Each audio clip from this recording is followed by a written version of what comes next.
8 ಎಕರೆ ಇದೆ, ಅದ್ರ 3 ಎಕರೆ ಜಮೀನ್ ಇದೆ. ಅದ್ರ ಆಸ್ತಿ ಪತ್ರ ಎಲ್ಲ ನನ್ನ ಹತ್ರ ಇದೆ. ಸೊ ಆ ಆಸ್ತಿನ ನಿಮ್ ಹೆಸರು ಬರಿಬೇಕು ಅಂತ ಹೇಳ್ತಾರೆ. ನಮ್ಗೆ ಆಶ್ರಮಕ್ಕೆ ಆಸ್ತಿ ಬರೆಯಕ್ ಬಂದ್ಬಿಟ್ಟಾರಲ್ಲ, ಏನ್ ಮಾಡ್ತೀರಾ?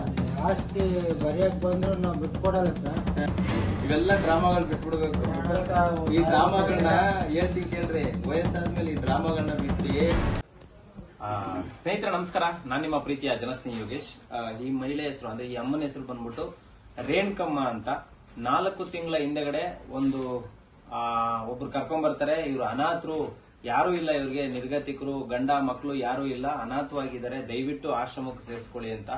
ಇವ್ರು ಬಂದಾಗ ನಾವು ವಾಪಸ್ ಕಳ್ಸಿರ್ತೀವಿ. ಯಾಕಂತ ಹೇಳಿದ್ರೆ ಇವ್ರ ಮೇಲೆ ಸ್ವಲ್ಪ ಅನುಮಾನ ಇರುತ್ತೆ ನಮ್ಗೆ, ವಾಪಸ್ ಕಳ್ಸಿರ್ತೀವಿ, ಸೇರಿಸ್ಕೊಂಡಿರೋದಿಲ್ಲ. ಅದಾದ್ಮೇಲೆ ಮತ್ತೆ ಒಂದು 15 ದಿವಸ ಬಿಟ್ಕೊಂಡು ಮತ್ತೆ ಇನ್ನೊಬ್ಬರನ್ನ ಕರ್ಕೊಂಡ್ ಬರ್ತಾರೆ. ಸೊ ಅನಾಥರು ಇವ್ರು, ಯಾರು ಇಲ್ಲ ಅಂತ ಹೇಳ್ಬಿಟ್ಟು ಅವಾಗ ಇವ್ರ ಪರಿಸ್ಥಿತಿನ ನೋಡಿ ಏನೋ ಇದ್ರೂ ಇರ್ಬೋದೇನೋ, ಅನಾಥರು ಇರ್ಬೋದೇನೋ ಅನ್ನೋ ಒಂದೇ ಒಂದು ಕಾರಣಕ್ಕೆ ಸ್ಟೇಷನ್ಗೆ ಕರ್ಕೊಂಡೋಗಿ ಅನಾಥರು ಅಂತಾನೆ ಲೆಟರ್ ಮಾಡಿ ನಮ್ಮ ಒಂದು ಜನಸ್ನೇಹಿ ನಿರಾಶ್ರಿತರ ಆಶ್ರಮಕ್ಕೆ ಕರ್ಕೊಂಡ್ ಬರ್ತೀವಿ. ಕರ್ಕೊಂಡ್ ಬಂದ ಮೇಲೆ ಗೊತ್ತಾಗುತ್ತೆ, ಆಶ್ರಮಕ್ಕೆ ಬಂದು 2 ದಿನಕ್ಕೆ ಅವ್ರು ಏನ್ ಹೇಳ್ತಾರೆ ಅಂದ್ರೆ, ನಮ್ಮಲ್ಲಿ ಜನಸ್ನೇಹಿ ನಿರಾಶ್ರಿತರ ಆಶ್ರಮದಲ್ಲಿ ಇರ್ತಕ್ಕಂತ ದೇವರ ಮಕ್ಕಳು ಜೊತೆ ಅಂದ್ರೆ ಆಶ್ರಮಕ್ಕೆ ಬಂದ ಮೇಲೆ ಅವ್ರು ಹೇಳ್ತಾರೆ, ನಂದು 3 ಎಕರೆ ಜಮೀನ್ ಇದೆ, ಒಟ್ಟು 8 ಎಕರೆ ಇದೆ, ಅದ್ರ 3 ಎಕರೆ ಜಮೀನ್ ಇದೆ, ಅದ್ರ ಆಸ್ತಿ ಪತ್ರ ಎಲ್ಲ ನನ್ನ ಹತ್ರ ಇದೆ. ಸೊ ಆ ಆಸ್ತಿನ ನಿಮ್ ಹೆಸರು ಬರಿಬೇಕು ಅಂತ ಹೇಳ್ತಾರೆ. ನಾನು ಹೇಳ್ತೀನಿ, ನೋಡಿ ನಾವು ಸಂಪಾದನೆ ಮಾಡಿದೆ ನಮ್ ಜೊತೆಲಿ ಇರೋದಿಲ್ಲ. ಪರದ ಸೊತ್ತು ಪಾಷಾಣ ಇದ್ದಂಗೆ ಇವತ್ತವರೆಗೂ ಜನಸ್ನೇಹಿ ನಿರಾಶ್ರಿತರ ಆಶ್ರಮ ಆ ರೀತಿನೇ ಒಂದು ಒಳ್ಳೆ ಕೆಲಸಗಳನ್ನ ಮಾಡ್ತಾ ಬರ್ತಾ ಇದೆ. ಯಾರ್ದೋ ಒಡವೆಗಾಗ್ಲಿ ಯಾರ್ದೋ ಆಸ್ತಿಗಾಗ್ಲಿ ಆಸೆ ಪಟ್ಟು ಈ ಸೇವೆನ ನಾನು ಮಾಡ್ತಾ ಇಲ್ಲ. ಕನ್ನಡಿಗರು ಕೊಟ್ಟಂತ 1 ರೂಪಾಯಿಯಿಂದ ಇಲ್ಲಿ ಎಷ್ಟೋ ಜನರು ಹೊಟ್ಟೆ ತುಂಬಾ ಊಟ ಮಾಡ್ತಾ ಇದಾರೆ. ಇನ್ನೊಬ್ರು ಆಸ್ತಿ ತಗೊಂಡು ಅವ್ರ ಆಸ್ತಿಲಿ ನಾನ್ ಚೆನ್ನಾಗಿರ್ಬೇಕು ಅನ್ನೋದು ನಮ್ಗೆ ಯಾವುದೇ ಒಂದು ಉದ್ದೇಶಗಳು ಇಲ್ಲ. ಅದಕ್ಕೆ ಹೇಳ್ತೀನಿ ಇವ್ರಿಗೆ, ಇಲ್ಲಮ್ಮ ನನಗೆ ಬೇಡ, ಆ 3 ಎಕರೆನೂ ಕೂಡ ಯಾವ್ದಾದ್ರು ಸರ್ಕಾರಿ ಶಾಲೆಗೆ ಬರ್ದ್ಬಿಡು ಅಂತ ಹೇಳ್ತೀನಿ. ಹೌದಮ್ಮ? ಮಾತಾಡ್ಬೇಕು. ಏನಂತ ಹೇಳ್ದೆ ನಾನು ನಿಮ್ಗೆ? ಬೇಡ. ಏನಕ್ ಬೇಡ ಅಂತ ಹೇಳ್ದೆ? ತಗೊಳ್ಳಲ್ಲ ನಾವು. ಎಲ್ಲಿಗೆ ಬರೆಯಕ್ ಹೇಳ್ದೆ ನಾನು? ಅದೇ ಸರ್ಕಾರಿ ಶಾಲೆ. ಹೇಳ್ಬೇಕು, ಕರೆಕ್ಟ್ ಆಗಿ ಹೇಳ್ಬೇಕು. ಇವ್ರು 3 ಎಕರೆ ಜಮೀನನ್ನ ನನಗ್ ಕೊಡ್ತೀನಿ ಅಂತ ಹೇಳಿದಾಗ ನೀವು ನನಗೇನ್ ಕೊಡೋ ಅವಶ್ಯಕತೆ ಇಲ್ಲ. ನಿಮ್ಗೆ ಮಕ್ಕಳು ಅಥವಾ ಗಂಡ ಯಾರೂ ಇಲ್ಲ ಅಂತ ಆದ್ರೆ ಅದನ್ನ ಯಾವ್ದಾದ್ರು ಸರ್ಕಾರಿ ಶಾಲೆಗಳಿಗೆ ಕಷ್ಟದಲ್ಲಿರೋಂತವ್ರಿಗೆ ಅದನ್ನ ಬರ್ದ್ಕೊಟ್ಬಿಟ್ಟು ಬೇಕಾದ್ರೆ ಸಾಯೋವರೆಗೂ ಇಲ್ಲಿ ಇರಿ ಅಂತ ನಾನು ಇವ್ರಿಗೆ ಹೇಳಿದೆ. ಹೋಗ್ತಾ ಹೋಗ್ತಾ ಇವ್ರ ಬಿಹೇವಿಯರ್ ಅಲ್ಲಿ ನನಗೆ ಗೊತ್ತಾಗಿದೆ ಏನಂದ್ರೆ, ಇವ್ರಿಗೆ ವಾರಸ್ದಾರ್ ಇದಾರೆ ಅಂತ. ಯಾಕಂತ ಹೇಳಿದ್ರೆ ವಾರಸ್ದಾರ್ ಇದಾರೆ ಅಂತ ಹೆಂಗ್ ಗೊತ್ತಾಯ್ತು ಅಂದ್ರೆ, ಇವ್ರ ಹತ್ರ ಇದ್ದಂತ 2 ಸೆಲ್ ಫೋನ್ಗಳಿಗೆ ಸಾಕಷ್ಟು ಫೋನ್ಗಳು ಬರ್ತಾ ಇತ್ತು. ಇವರು ಕೂಡ ಅವಾಗವಾಗ ಬಂದು ತುಂಬಾ ತಲೆ ತಿಂತಾ ಇದ್ರು. ಅವ್ರಿಗೆ ಫೋನ್ ಮಾಡ್ಬೇಕು, ಇವ್ರಿಗೆ ಫೋನ್ ಮಾಡ್ಬೇಕು, ಆ ಆಸ್ತಿದ್ ಇಷ್ಟು ಬರ್ಬೇಕು, ಈ ಆಸ್ತಿದ್ ಅಷ್ಟು ಬರ್ಬೇಕು, ನಾನು ಅಲ್ಲಿಗೆ ಹೋಗ್ಬೇಕು, ನಾನು ಇಲ್ಲಿಗೆ ಹೋಗ್ಬೇಕು, ಪೇಪರ್ ರೆಡಿ ಮಾಡ್ಬೇಕು ಅಂದ್ರೆ ಪ್ರತಿದಿನ ನನಗೆ ಹೆಂಗಾಗೋಯ್ತು ಅಂದ್ರೆ, ಇವರ ಒಂದು ಟಾರ್ಚರ್ನೇ ನನ್ನ ಕೈಯಲ್ಲಿ ಸಹಿಸ್ಕೊಳಕ್ ಆಗ್ತಾ ಇರಲಿಲ್ಲ. ಅದಾದ್ಮೇಲೆ ಇವರ ಮನೆಯವರ ಅಡ್ರೆಸ್ ಎಲ್ಲ ಪತ್ತೆ ಹಚ್ಚಿ ನೀವೇನಾಗ್ಬೇಕು ಸರ್? ಮಾವ ಆಗ್ಬೇಕು. ಇವ್ರು ಅನಾಥರು ಅಂತ ಎಲ್ಲ ಹೇಳ್ಕೊಂಡ್ ಸೇರಿದ್ದಾರೆ. ನಿಮ್ ತಾಗ ಏನ್ ಹೇಳಿದಾರೆ? ಯಾರು ಇಲ್ಲ ಅಂತ ಹೇಳಿದಾರೆ ಸರ್. ಆಸ್ತಿ ಇದ್ರು ಕೂಡ ಯಾರು ಇಲ್ಲ. ಯಾರು ಇಲ್ಲ. ನಾವೇ ಇವ್ರಿಗೆ ಓದಿಸಿದ್ವಿ, ನಾವೇ ಇವ್ರ ಎಲ್ಲ ಉಚ್ಚ ಭಾಷಿದ್ವಿ. ಇವ್ರ ಕಷ್ಟ ಸುಖ ಎಲ್ಲ ನೋಡಿದ್ವಿ. ಇವ್ರ ಅಪ್ಪನದು, ಇವ್ರ ಅಮ್ಮಂದು, ನಮ್ಮ ಅಜ್ಜಾರಲ್ಲ. ಈಗ ನಮ್ಗೆ ಆಶ್ರಮಕ್ಕೆ ಆಸ್ತಿ ಬರೆಯಕ್ ಬಂದ್ಬಿಟ್ಟಾರಲ್ಲ, ಏನ್ ಮಾಡ್ತೀರಾ? ಆಸ್ತಿ ಬರೆಯಕ್ ಬಂದ್ರು ನಾವು ಬಿಟ್ಕೊಡಲ್ಲ ಸರ್. 100 ಜನ ಸಂಬಂಧ ಐತೆ, ಹೆಂಗ್ ಬಿಟ್ಕೊಡ್ತಾರ ಸರ್? ಹೌದು. ನೀವೇನಾಗ್ಬೇಕು? ತಮ್ಮರ. ಈಗ ಒಂದ್ ವೇಳೆ ನಾನೊಂದು ಪ್ರಶ್ನೆ ಕೇಳ್ತೀನಿ ಅಣ್ಣ. ಈಗ ಜನಸ್ನೇಹಿ ಆಶ್ರಮಕ್ಕೆ ಬಂದಿದ್ದಾರೆ, ನಾನು ನಿಮ್ಮ ಅಡ್ರೆಸ್ ನ ಪತ್ತೆ ಹಚ್ಚಿ ನಿಮ್ಮನ್ನ ಕರ್ಸಿದೀನಿ, ಕರೆಕ್ಟ್ ಅಲ್ವಾ? ಇದೇ ತರ ಬೇರೆ ಎಲ್ಲಾದ್ರೂ ಹೋಗಿ ಎಲ್ಲ ಬರ್ಸ್ಕೊಂಡ್ಬಿಟ್ಟಿದ್ರೆ ಏನ್ ಮಾಡ್ತಾ ಇದ್ರಿ? ಏನ್ ಮಾಡ್ತಿದ್ವಿ? ಕೇಸ್ ಹಾಕ್ತಿದ್ರ? ಕೇಸ್ ಹಾಕ್ತಿದ್ವಿ. ಏನ್ ಕೇಸ್ ಹಾಕಿದ್ರೆ ಏನ್ ಪ್ರಯೋಜನ? ಎಲ್ಲ ಅವ್ರದ್ದು ಹೆಸರಲ್ಲಿ ಇರೋದು, ಅವ್ರು ಬರ್ಕೊಟ್ರೆ ಮುಗ್ದ. ನಾವು ಯಾಕಪ್ಪ ಅಂದ್ರೆ ನಮ್ಮರು ಇಬ್ರು ಇದಾರ ಲಾಯರ್ಗಳು. ಯಮ್ಮ ಬಾರಿ ಬಲವಂತ ಮಾಡಿದ್ರು ಒಂದ್ ಸೈನ್ ಮಾಡಂತ, ಆದ್ರೂ ಮಾಡ್ಲಿಲ್ಲ ಯಮ್ಮ. ಏನು ಮಾಡಕ್ಕಾಗಲ್ಲ. ತಿರ್ಗ ಬೆಂಗಳೂರಾಗ ಇದಾರಲ್ಲ ಹೇಳ್ತಿರೋದು. ನನಗೆ ಎಷ್ಟು ಆಪ್ಷನ್ ಇತ್ತು ಗೊತ್ತಿಲ್ಲ. ಬರೋಬ್ಬರಿ ನೀವು ನಂಬಲ್ಲ ಸ್ನೇಹಿತರೆ, ಇವರು ನಿಜವಾಗ್ಲೂ ಹೇಳ್ತೀನಿ, ಬಂದಾಗಿಂದನೂ ನನಗೆ ಏನ್ ಹೇಳ್ತಿದ್ರು ಅಂದ್ರೆ, ಅಣ್ಣ ನಡ್ರಣ್ಣ, ನನ್ನ ಆಸ್ತಿನೆಲ್ಲ ಆಶ್ರಮಕ್ಕೆ ಬರ್ಕೊಟ್ಬಿಡ್ತೀನಿ, ನನ್ನ ಆಸ್ತಿನೆಲ್ಲ ಆಶ್ರಮಕ್ಕೆ ಬರ್ಕೊಟ್ಬಿಡ್ತೀನಿ ಅಂತ ಹೇಳ್ತಾ ಇದ್ರು. ನೋಡಿ ಸ್ನೇಹಿತರೆ, ನನಗೆ ಈ ಪ್ರಪಂಚದಲ್ಲಿ ಹಾಕೊಳಕ್ ಬಟ್ಟೆ ಇರ್ಲಿಲ್ಲ, ಮೈ ತುಂಬಾ ಬಟ್ಟೆ ಕೊಟ್ಟಿದ್ರ, ತಿನ್ನಕ್ ಅನ್ನನೂ ಇರ್ಲಿಲ್ಲ. ಒಂದ್ ಟೈಮಲ್ಲಿ ಹೊಟ್ಟೆ ತುಂಬಾ ಊಟ ಸಿಗ್ತಾ ಇದೆ. ಈ ತರ ಯಾರ್ದೋ ಆಸ್ತಿನ ಅನುಭವಿಸ್ಬೇಕು ಅನ್ನೋ ಯಾವುದೇ ದುರಾಲೋಚನೆಗಳು ನಮ್ಗಿಲ್ಲ. ಹಂಗಾಗಿ ನಾನು ಏನ್ ಹೇಳಕ್ ಇಷ್ಟಪಡ್ತೀನಿ ಅಂದ್ರೆ, ಎಲ್ಲ ಇದ್ದಾಗ ಎಲ್ಲರನ್ನ ದೂರ ಮಾಡ್ಕೊಂಡು ಯಾಕೆ ಆಶ್ರಮಗಳಿಗೆ ಸೇರ್ಕೊಂತೀರಾ? ಯಾರು ಇಲ್ಲ ಅಂತ ನಮ್ಮ ಹತ್ರ ಯಾಕೆ ಸುಳ್ಳುಗಳನ್ನ ಹೇಳ್ತೀರಾ? ಅವ್ರ ಕಣ್ಣೀರಿಗೆ ನಾವು ಕರ್ಗೋಗ್ತೀವಣ್ಣ. ಅವ್ರ ಕಣ್ಣೀರು ಈಗ ಹತ್ಕೊಂಡ್ ಬಂದಾಗ ನಾವೇನ್ ಮಾಡ್ತೀವಿ? ಅಯ್ಯೋ ಪಾಪ ಇರ್ಬೋದೇನೋ ನಿಜನೇನೋ ಅನ್ನೋ ಒಂದು ಇದ್ರಲ್ಲಿ ನಾವ್ ಇದ್ ಮಾಡ್ತೀವಿ. ಈಗ ಇವ್ರ ಏನಾಗ್ಬೇಕಮ್ಮ ನಿಮ್ಗೆ? ಮಾವ. ಈಗ ಅವ್ರ ಜೊತೆ ಹೋಗ್ತೀರಾ? ಹೋಗಿ ಏನ್ ಮಾಡ್ತೀರಾ? ಯಾರ ಮನೇಲಿ ಇರ್ತೀರಾ? ಮತ್ತೆ ಯಾಕೆ ತಲೆ ತಿಂತಿದ್ರಿ ನನಗೆ? ನಾನೇನೋ ಮತ್ತೆ ಅವ್ರ ಕೆಲಸ ಆಯ್ತಣ್ಣ, ಅವ್ರಿಗೆ ಕೊಡೋಣ. ಹಂಗೆ ಹುಡುಗ ಮೆತ್ತ ನಾನು ಹೋರಾಟ ಮಾಡಕ್ ಆಗಲ್ಲ, ಅದಕ್ಕೆ ನನಗೆ. ಯಾರಿಗ್ ಕೊಡ್ಬೇಕು ಅಂತ ಇವಾಗ? ನಮ್ಮ ಮಾವನ ಮಗ. ಮಾವನ ಮಗನಿಗೆ ಬರ್ಕೊಟ್ಬಿಡ್ತೀರಾ? ಬರ್ಕೊಟ್ಬಿಟ್ಟು ನಿಮ್ ಜೀವನ ನೋಡಿದ್ರೆ ನೋಡ್ಲಿ. ಅದೇ ತರ ಮೊದ್ಲೇ ಇರ್ಬೇಕಾಯ್ತು ಅದೇ ಮನೆಯಲ್ಲಿ. ನೋಡಿದ್ರೆ ನೋಡ್ಲಿ ಬಿಟ್ರೆ ಬಿಡ್ಲಿ ಅಂತ. ಈಗ ಆಶ್ರಮಕ್ಕೆ ಬಂದು ಅನಾಥೆ ಅಂತ ಏನು ಸೇರ್ಕೊಳ್ಳೋ ಅವಶ್ಯಕತೆ ಏನಿದೆ? ಈಗ ಆಯ್ತು, ನಮ್ಮ ಆಶ್ರಮಕ್ಕೆ ಬಂದ್ರಿ, ನಾನೇನೋ ಅವ್ರ ಮನೆ ನಿಮ್ ಮನೆಯವ್ರನ್ನ ಪತ್ತೆ ಹಚ್ಚಿ ಇವಾಗ ಕರ್ಸಿ ಏನೋ ಕಳಿಸ್ತಾ ಇದೀನಿ. ಬೇರೆ ಎಲ್ಲೋ ಹೋಗಿ ತಗೊಳಾಕೊಂಡಿದ್ರೆ ಏನ್ ಮಾಡ್ತಾ ಇದ್ರಿ ನೀವು? ಏನ್ ಸರ್ ನನ್ಗೆ ಒಂದ್ ಹೇಳ್ತೀನಿ ಕೇಳಿ, ನಾವು ಯಾರನ್ನೂ ಮೆಚ್ಚಬೇಕಾಗಿಲ್ಲ. ನಾವು ಮಾಡೋ ಕೆಲ್ಸ ದೇವ್ರ ಮೆಚ್ಚಿದ್ರೆ ಸಾಕು. ಈಗ ಬಂದ್ ಎಷ್ಟ್ ತಿಂಗ್ಳಾಯ್ತಮ್ಮ? 4 ತಿಂಗಳು. ಹೇಗಿದ್ರಿ ಇಲ್ಲಿ? ಚೆನ್ನಾಗದಿರಣ್ಣ. ಊಟ ಚೆನ್ನಾಗೈತಿ. ಹತ್ಕೊಂಡು ಹೇಳ್ತಾ ಇದೀಯ ಅದನ್ನ? ಊಟ ಕೊಟ್ಟಿಲ್ಲ ನಂಗೆ. ಇಲ್ಲ ಚೆನ್ನಾಗಿ ನೋಡ್ಕೊಳ್ತೀವಿ. ಅಲ್ಲ ಚೆನ್ನಾಗೇನ್ ನೋಡ್ಕೊಂಡಿರಲ್ಲ, ಊಟ ತಿಂಡಿ ಬಟ್ಟೆ ಕೊಟ್ಟಿರ್ತೀವಿ ಅಷ್ಟೇನೆ. ಸಾಕು, ನಾವು ಕಷ್ಟ ಅನ್ಭವಿಸಿದ್ವಿ ಸಾಕು. ಅಷ್ಟು ಮಟ್ಟಿಗೆ ನೋಡ್ಕೊಳ್ತಿರಲ್ಲ, ದೇವ್ರು ನಿಮ್ಗೆ ಒಳ್ಳೇದ್ ಮಾಡ್ಲಿ. ಒಳ್ಳೇದ್ ಮಾಡಿರೋದ್ರಿಂದ ಮತ್ತೆ ಎಷ್ಟೆಲ್ಲ ಮಾಡಿ ನೋಡ್ಕೊಳ್ತೀರಣ್ಣ. ನನಗೆ ಅದಕ್ಕೆಲ್ಲ ಇವ್ರಿಗೆ ಮತ್ತೆ ಸುಮ್ನೆ ಹಿಂಗ ವಯಸ್ಸು ಹಿಂಗೆ ಇರಕ್ ಆಗಲ್ಲ. ಟೈಮ್ ನೋಡ್ಕೊಳ್ಳಲ್ಲ ಅಂದ್ರೆ ಅಂದಿದ್ರ. ಈಗ ಸ್ನೇಹಿತರೆ, ಕೊನೆದಾಗಿ ಏನಪ್ಪಾ ಅಂತಂದ್ರೆ, ಈಗ ರೇಣುಕಮ್ಮ ಅವ್ರನ್ನ ಅವರ ಮಾವವ್ರ ಜೊತೆ ಅವ್ರ ಮಗ ಬಂದಿದ್ದಾರೆ, ಮಾವನ್ ಮಗ. ಸೊ ಹಂಗಾಗಿ ಅವ್ರ ಜೊತೆ ಕಳಿಸ್ಕೊಡ್ತಾ ಇದೀವಿ. ಇವತ್ತಿಂದ ಆಚೆಗೆ ಇವ್ರ ಯಾವುದೇ ಜವಾಬ್ದಾರಿಗಳು ನಮ್ಮ ಮೇಲೆ ಇರೋದಿಲ್ಲ. ಯಾಕಂತ ಹೇಳಿದ್ರೆ ಇಲ್ಲಿ 4 ತಿಂಗಳು ಇದ್ರು, 4 ತಿಂಗಳು ನಿಮ್ಮ ಹತ್ರ ದುಡ್ಡು ತಗೊಂಡಿದೀವಮ್ಮ. ಏನಾದ್ರು ಕೊಟ್ಟಿದ್ರ ಬರ್ಬೇಕಾದ್ರೆ? ಯಾಕಂದ್ರೆ ಅದೆಲ್ಲ ಕರೆಕ್ಟ್ ಆಗಿರ್ಬೇಕು. ಏನಾದ್ರು 100 ರೂಪಾಯಿ ಕೊಟ್ಟಿದ್ರ ನಂಗೆ? ನನಗೆ ಅಭಿಮಾನ ಐತೆ ಕನ್ನಡ. ಎಷ್ಟು ಜನಗಳನ್ನ ನೋಡ್ಕೊಳ್ತ್ರಿ. ಅಭಿಮಾನ ಇದ್ದೀರಾ? ಇಷ್ಟೆಲ್ಲ ತಿಂತಿದ್ರೆ ನನಗೆ ಏನ್ ಮಾಡ್ತೀವಿ ಮತ್ತೆ ಅತ್ಲಾಗೆ ನನಗೆ ಎಷ್ಟು ಆನ್ಸರ್ ಕೊಟ್ಟಿದ್ದೀರಾ? ನೆನಪಿದ್ಯಾ ನಿಮ್ಗೆ? ಏನ್ ಮಾಡ್ತೀಯ ಮತ್ತೆ? ಅಲ್ಲಮ್ಮ, ನೀನು ನನಗೆ ಇಷ್ಟು ಜವಾಬ್ದಾರಿ ಇದೆ ಅಂತ ಗೊತ್ತಿದ್ರು ನನ್ನ ಹತ್ರ ಯಾಕೆ ಸುಳ್ಳು ಹೇಳ್ತೀರಾ? ಮೋಸ ಮಾಡ್ದಂಗಲ್ಲ ಸುಳ್ಳು ಹೇಳ್ಬಾರ್ದು, ಇದ್ದಕ್ಕಿದ್ದಂಗೆ ಹೇಳ್ಬಿಡ್ಬೇಕು. ಈಗ ಆಯ್ತು, ಇದನ್ನೆಲ್ಲ ಕರ್ಕೊಂಡೋಗಿ ನಾ ಬರ್ಸ್ಕೊಂಡಿದ್ರೆ ಏನ್ ಮಾಡ್ತಿದ್ದೆ? ಸುಮ್ನೆ ಆಗ್ತಿದೆ. ಆಮೇಲೆ ಯೋಗೇಶ್ ಮೋಸ ಮಾಡಿದ್ರು, ನನಗೆ ಮಾತ್ರ ಹೇಳ್ಬಿಡಕ ಬರ್ಸ್ಕೊಂಡ್ರು ಅಲ್ವಾ ಸರ್? ಈ ಕಾಣದ ಸಮಾಜಕ್ಕೆ ಏನ್ ಗೊತ್ತಿರ್ತದ್ರಿ? ಮಾತು ಹೆಂಗ್ ಬೇಕಾದ್ರೂ ಆಡ್ತಾರೆ. ಈ ನೋಡಿ, ಈ ಇಷ್ಟು ಪತ್ರಗಳು ಅವ್ರಿಗೆ ಏನ್ ಕೊಟ್ಟಿದ್ರು ಅದನ್ನ ನನ್ ಬೀರೋಲಿ ಇಟ್ಕೊಂಡು ನಾನು ಸೇಫ್ ಆಗಿ ನೋಡ್ಕೊಂಡಿದ್ದೀನಿ. ಯಾಕೆ ಅಂದ್ರೆ ಅವ್ರು ವಾರಸ್ತಾರ ಸಿಗ್ತಾರೆ, ಅವಾಗ ಅವ್ರಿಗೆ ಸೇಫ್ ಆಗಿ ಕೊಟ್ಟು ಕಳಿಸ್ಬೇಕು ಅಂತ. ನನಗ್ ಬೇಡ ರೀ ಹಂಗ್ ಮಾಡೋದ್ರಿಂದ ಬೇಜಾರ್ ಮಾಡ್ತಿದ್ವಿ. ಅನುಕೂಲ ಮಾಡ್ತಿದ್ದಿಲ್ಲ ಬಿಡಿ ಸರ್. ನಿಮ್ಗೆ ಆಸ್ತಿಗೆಲ್ಲ ಆಸೆ ಪಟ್ಕೊಂತ ಹೋದ್ರೆ ಹೆಸರು ಮಾಡಕ್ಕಾಗಲ್ಲ, ನೀವು ಒಂದು ಸೇವೆ ಮಾಡಕ್ಕಾಗಲ್ಲ ಯಾರಿಗೂ. ಹೇಗ್ ಅನ್ಸುತ್ತೆ ನಮ್ಮ ಆಶ್ರಮ? ಅಣ್ಣ ನನಗೆ ತುಂಬಾ ಇಷ್ಟ ಆಯ್ತಣ್ಣ. ನಮ್ ಫ್ರೆಂಡ್ಸ್ ಎಲ್ಲ ವಿಡಿಯೋ ಕಾಲ್ ಮಾಡಿದ್ವಿ. ಬರ್ತದವಣ, ನೀವೇನ ನಾನು ತಿಳ್ಕೊಂಡ್ಬಿಟ್ಟಿದ್ರ? ಏನ್ ತ್ಯಾಗ ನೋಡಿದ್ಯಮ್ಮ? ಎಷ್ಟೊಂದ್ ಜನಗಳು ನೋಡ್ಕೊಳ್ತೀರಾ. ಮತ್ತೆ ನೀನ್ ಯಾಕೆ ಒಬ್ರದ್ದು ವೇಸ್ಟ್ ಮಾಡ್ದಲ್ಲಕ್ಕ ಬಂದು ಎಲ್ಲ ಇದು ಊಟ ವೇಸ್ಟ್ ಮಾಡ್ದು ಒಬ್ರದ್ದು ಎಲ್ಲ ಇತ್ತಲ್ಲಮ್ಮ. ನಿನ್ಗೆ ಆಸ್ತಿ ಇದೆ, ಯಾರ ಕೇಳಿದ್ರೆ ಮಾತಿದ್ರೆ ಏನಂತೀಯ? ನಂಗ್ ಲಕ್ಷ ಬರ್ಬೇಕಮ್ಮ, ಅಲ್ಗೋಗ್ಬೇಕು ಇಲ್ಗೋಗ್ಬೇಕು ಅಂತೀಯ.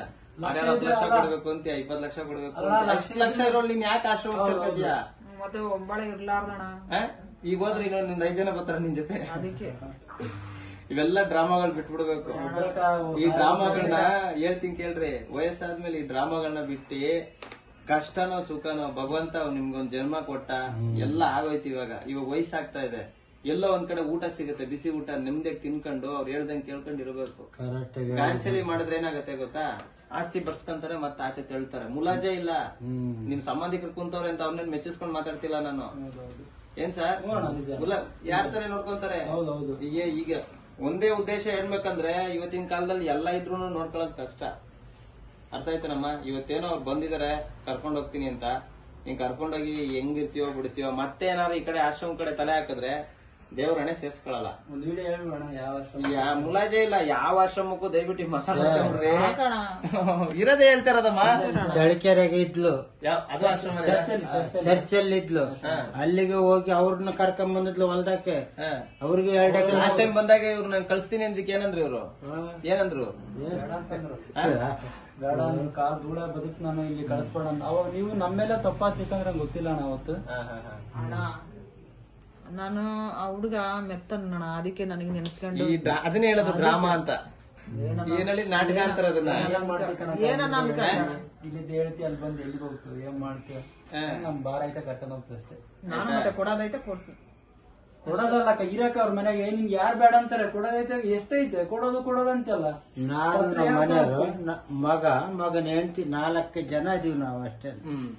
ನಮ್ಮ ಅಮ್ಮನ ಫೋಟೋ ತೋರಿಸಿ ನಮ್ದು ಹೊಲ ಐತೆ ಆಸ್ತಿ ಐತೆ ಎಲ್ಲ ಐತೆ ಏನ್ ಮಾಡ್ಬೇಕು ನೋಡಿ. ನಮ್ಮ ಅಮ್ಮ ಹೆಂಗೈತೆ ಕೊಡ್ತೀನಿ ಅಂತ ಆಸ್ತಿ ಸುಮ್ಮನೆ. ಸ್ನೇಹಿತರೆ, ಕೊನೆದಾಗ ನಿಮ್ಗೆ ಅರ್ಥ ಆಯ್ತಾ? ಇದನ್ನ ಚೆನ್ನಾಗಿ ಜನ ಅರ್ಥ ಮಾಡ್ಕೋಬೇಕು. ₹1 ದುಡ್ಡಿದ್ರು ಅಂದ್ರೆ ಮೈ ತುಂಬಾ ಬಟ್ಟೆ ಇದ್ದು ಮೈ ತುಂಬಾ ಒಡವೆ ಇದ್ದು ₹1 ದುಡ್ಡು ಜೋಬಲ್ಲಿದ್ರು ಕೂಡ ಖರ್ಚು ಮಾಡೋದಕ್ಕಾಗಲ್ಲ, ನೆಮ್ಮದಿ ಅಂತೂ ಸಿಗಲ್ಲ. ಇವ್ರ ಹತ್ರ ಆಸ್ತಿ ಐತೆ ದುಡ್ಡು ಐತೆ ಅಂತನೂ ಕೂಡ ಹೇಳ್ತಾವ್ರೆ, ಬಟ್ ನೆಮ್ಮದಿನ ಊರೆಲ್ಲ ಹುಡುಕ್ತಾವ್ರೆ. ಎಲ್ರು ಅರ್ಥ ಮಾಡ್ಕೋಬೇಕಾರದೇನಂದ್ರೆ ನೆಮ್ಮದಿ ಬೇಕು ಅಂದ್ರೆ ಫಸ್ಟ್ ನಾವು 4 ಜನರ ಜೊತೆ ಬೆರೆಯೋದನ್ನ ಕಲಿಬೇಕು, ಸಂಬಂಧಗಳ ವ್ಯಾಲ್ಯೂಗಳನ್ನ ತಿಳ್ಕೋಬೇಕು. ಎಲ್ಲರ ಮನೇಲೂ ದೋಸೆ ತೂತೆ, ಎಲ್ಲರ ಮನೇಲೂ ಜಗಳ ಇದ್ದಿದ್ದೆ, ಎಲ್ಲರ ಮನೇಲೂ ವೈರತ್ವ ಇದ್ದಿದ್ದೆ, ಎಲ್ಲರ ಮನೆಗಳಲ್ಲೂ ಸಂಬಂಧಗಳ ಮೇಲೆ ಸಂಬಂಧಗಳು ಹೇಳೋದಿದ್ದಿದೆ. ಅದನ್ನ ಅರ್ಥ ಮಾಡ್ಕೊಂಡು ಬದುಕೋದನ್ನ ಬಿಟ್ಬಿಟ್ಟು ನಾವು ಇನ್ನೊಬ್ಬರನ್ನ ದೂರೋದು ತುಂಬಾ ತಪ್ಪಾಗತ್ತೆ. ಇವತ್ತು ನೋಡಿ 3 ಎಕರೆ ಜಮೀನು ಪತ್ರಗಳು ಅವು ಇವು ಎಲ್ಲ ತಗೊಂಡು ಮನೆ ಬಿಟ್ಟು ಬರ್ತಾರೆ. ಇದು ಹೋಗಿ ಯಾರೋ ಕೈಗೆ ಸಿಕ್ಕಿದಿದ್ರೆ ಏನೋ ಒಂದ್ ಆಗಿರೋದು. ಯಾಕಂದ್ರೆ ಎಲ್ಲ ಈ ಅಮ್ಮನ ಹೆಸರಲ್ಲೇ ಇದೆ. ಯಾರ್ಯಾರು ಬಂದು ಇವ್ರೇನೋ ಸೈನ್ ಮಾಡ್ಬೇಕು ಅವ್ರೇನೋ ಸೈನ್ ಮಾಡ್ಬೇಕು, ಯಾವ್ದೇ ಕಾರಣಕ್ಕೂ ಏನೂ ಇಲ್ಲ. ಕಂಪ್ಲೀಟ್ ಆಗಿ ಮನ್ಸ್ ಮಾಡಿದ್ರೆ ಒಂದೇ ಒಂದು ದಿವಸದಲ್ಲಿ ಇದನ್ನೆಲ್ಲ ನಮ್ಮ ಟ್ರಸ್ಟ್ ಹೆಸರಿಗೋ ಇಲ್ಲ ನನ್ನ ಹೆಸರಿಗೋ ಮಾಡ್ಕೊಬಹುದು. ನನಗೆ ಅವಶ್ಯಕತೆ ಇಲ್ಲ. ಹಂಗಾಗಿ ಅವರ ಫ್ಯಾಮಿಲಿ ಅವ್ರನ್ನ ಕರೆಸಿ ಸೇಫ್ ಆಗಿ ಅವ್ರ ಆಸ್ತಿ ಪತ್ರಿಗಳನ್ನೆಲ್ಲ ಅವ್ರ ಕೈಗೆ ಒಪ್ಪಿಸ್ತಾ ಇದ್ದೀನಿ. ನೋಡ್ಕೊಳ್ಳೋಣ ಒಂದ್ಸತಿ.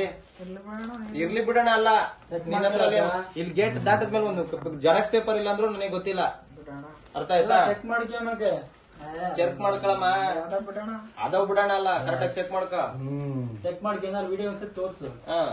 ಇಲ್ಲ ಅಂತ ಬಂದ್ರೆ ಎಲ್ಲಿ ಎಷ್ಟು ಫೋನ್ ಇತ್ತ ಮನೆ ಹತ್ರ? 2 ಫೋನ ತಗೋ. ಏನೋ ದುಡ್ಡು ಕಾಸು ಕೊಟ್ಟಿದ್ದ? ಏನು ಕೊಟ್ಟಿಲ್ವಾ? ಏನ್ ಹೇಳ್ತೀಯ ನಮ್ಮ ಆಶ್ರಮದ ಬಗ್ಗೆ? ಅಣ್ಣ ನಿಮ್ ತ್ಯಾಗ ನೋಡಿದ್ರೆ ನನಗೆ ಕಣ್ಣೀರ್ ಬರ್ತದ ಕಾರಣ. ಚೆನ್ನಾಗ್ ನೋಡ್ಕೊಳ್ತೀರ, ಚೆನ್ನಾಗ್ ನೋಡ್ಕೊಳ್ತೀರಣ್ಣ. ಊಟ ತಿಂಡಿ ಎಲ್ಲ ಚೆನ್ನಾಗಿತ್ತು, ಚೆನ್ನಾಗಾಯ್ತು. ಕೊನೆದಾಗ ಏನ್ ಹೇಳ್ತೀರಾ ಎಲ್ಲ ಕರ್ನಾಟಕದ ಜನಕ್ಕೆ? ಅವ್ರು ಚೆನ್ನಾಗ್ ನೋಡ್ಕೊಳ್ತಾರೆ, ನೀವು ಸ್ವಲ್ಪ ಹೆಲ್ಪ್ ಮಾಡ್ಬೇಕು ನಿಮ್ ಕೈಲಾದಷ್ಟು. ನಾವು ಒಬ್ರು ನೋಡ್ಕೊಳಕ್ ಆಗಲ್ಲ ಮನೆಗೆ, ಇಷ್ಟು ಜನ ನೋಡ್ತಾರ ಅಂದ್ರೆ ತ್ಯಾಗದ ಮಾತೆ ಇದು. ನೀವು ಸಹಾಯ ಮಾಡ್ರಿ ಕೈಲಾದಷ್ಟು. ಇವಾಗ ಹೋಗ್ಬಿಟ್ಟು ಎಲ್ಲ ಹೋಗ್ತೀರಾ? ಅವ್ರ ಮನೇಲಿ ಇರ್ತೀರಾ?